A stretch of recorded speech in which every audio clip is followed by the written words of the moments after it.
Good morning kids.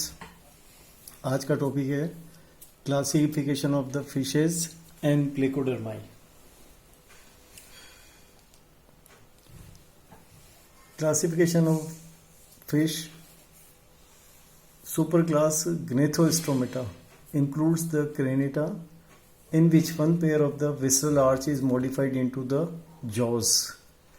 Their internal ear has the 3 semicircular canal and the 4 paired appendages fins are present.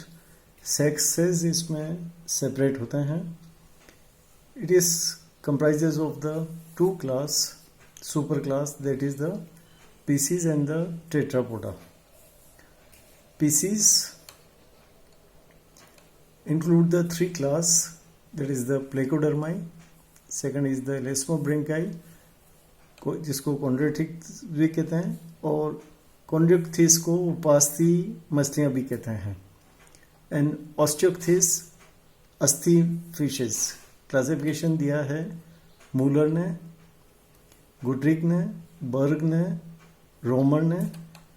इन सब ने fish का classification दिया है, पर इनके अंदर आपस में कहीं कोई एक दूसरे से सामंजस्य या ऐसा एग्रीमेंट नहीं है कि एक की समानता या एक का क्लासिफिकेशन दूसरे के क्लासिफिकेशन से लिया गया या समानता पाई गई हो। पहला क्लास है प्लेकोडर्माई या एस्टोहायोइड्स। प्लेकोडर्माई के अंदर सारे जितनी भी फिशेज हैं वो एक्सटिंक्ट ग्रुप है, तो प्लेकोडर्माई ग्रुप को एक्सटिंक्ट मछलियों का ग्रुप भी कहा जा सकता है, जिसके अंदर प्रिमिटिव जॉड फिश थी। ऐसी मछलियाँ जिनके अंदर जॉज प्रेजेंट थे, जबड़े प्रेजेंट थे, और केवल अब इनके फॉसिल्स बाकी हैं।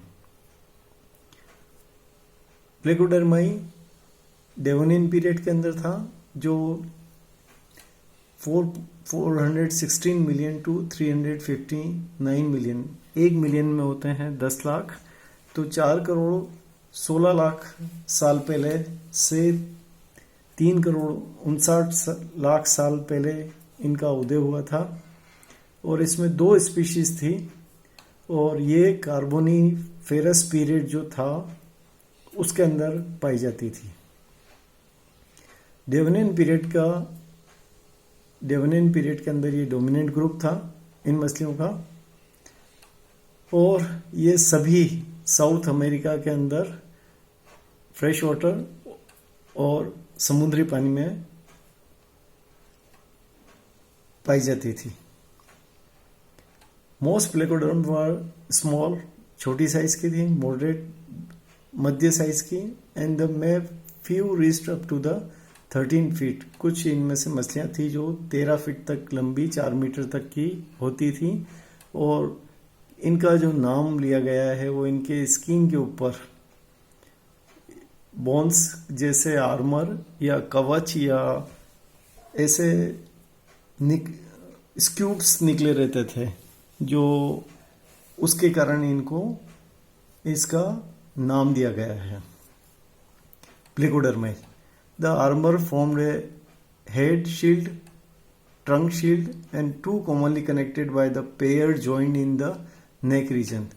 नेक के अंदर हेड और ट्रंक जो था वो दोनों के बीच में एक कनेक्टर पाया जाता था, और दोनों के ऊपर जैसे कवच होता है उस तरह इनके ऊपर छोटे छोटे से उभार पाए जाते थे, और दोनों सर और ट्रंक आपस में जॉइंट रहते थे नेक रीजन के वहाँ से। The arrangement of bone is so different, इतना अलग था, अभी की जो प्रेजेंट मछलियाँ हैं उनसे बिल्कुल अलग था। With bony skeleton is unlikely that the bones of the two group are homologous, similar in the origin. पर अभी की मछलियाँ और उस टाइम की मछलियों में पूरी विभिन्नता थी।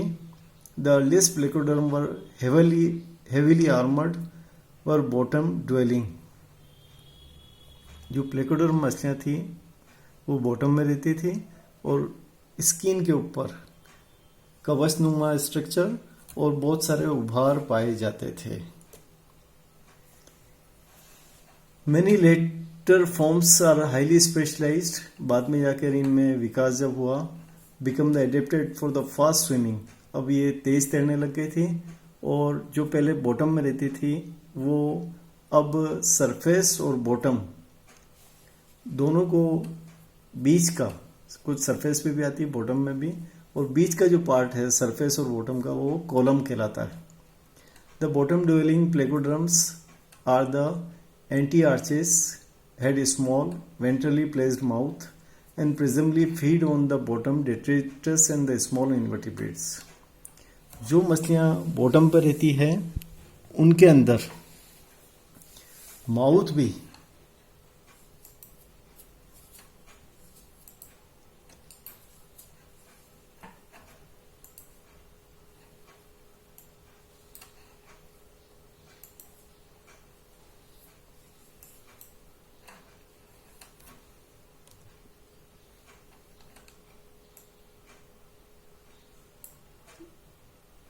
ये अगर मछली है और अगर ये बॉटम पर रहती है तो इसका मुंह भी यहाँ पर होगा बॉटम पे.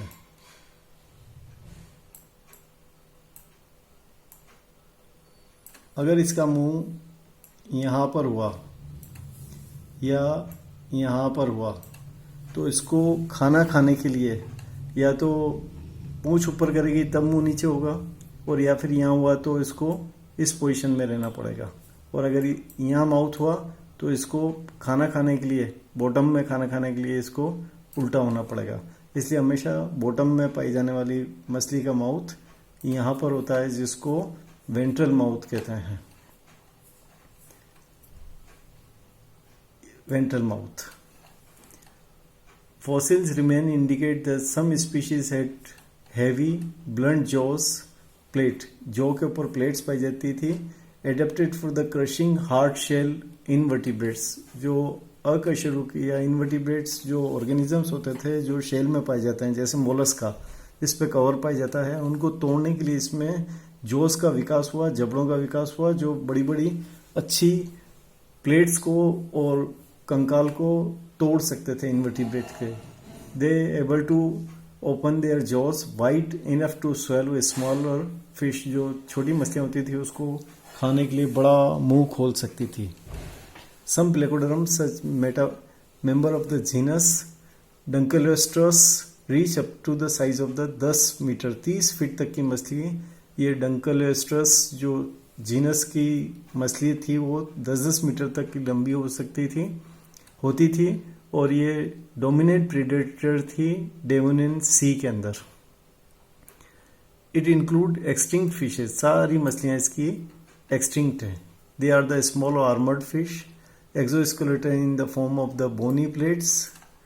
The endoskeleton is bony. The Hyoidian gill slits are complete. Gill slits पाई जाती है. It is not reduced.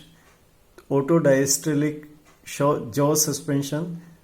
एक जॉ और ये दूसरा जॉ, ये दोनों जो जॉ हैं ये आपस में जिससे जुड़े रहते हैं, that is known as the autodiastolic jaw suspension. Heterocercal caudal fin. अगर फिन के अंदर इस तरह का है तो ऊपर और नीचे अगर एक लाइन खींचें तो दोनों समान है, पर एक फिन यहाँ और दूसरा फिन यहाँ. तो अगर लाइन खींचेंगे तो एक फिन की लंबाई, टेल फिन की लंबाई ज़्यादा और दूसरी की कम, ऐसे फिन को हेट्रोसर्कल कोडल फिन कहते हैं. Hide archers will not support the jaws के अंदर हाइड आर्च जो हैं वो सपोर्ट नहीं करते हैं. प्रिमिटिव जॉज पाए जाते हैं. इसका एग्जांपल है क्लाइमेटियस एंड बोट्रियोलेपिस. मछलियों का जो नाम है वो है क्लाइमेटिस एंड बोट्रियोलेपिस.